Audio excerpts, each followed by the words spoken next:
একজন ইমাম সাহেব পরনিন্দা করেছেন, তা প্রমাণিত।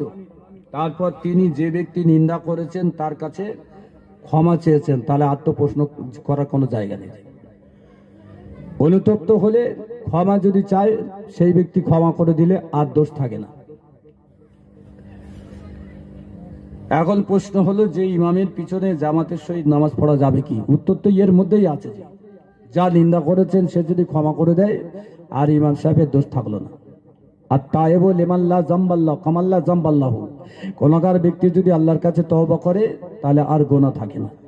তো ইমাম সাহেব ক্ষমা চেয়ে নিয়েছেন, তাহলে এখানে নামাজে না হওয়ার তো কোনো প্রশ্নই থাকে না। জি, আল্লাহ হিফাজত করেন। ভুল মানুষ চলে, যদি ক্ষমা না চাইতো তখন মসলায় এসেছে পরনিন্দা করা ব্যক্তি ফাসেক এবং তার পিছনে নামাজ পড়া মাকরুহ তাহরিমি লিখছে। জি, দরুদ শরীফ পড়েন। এবার আমি পরিবর্তন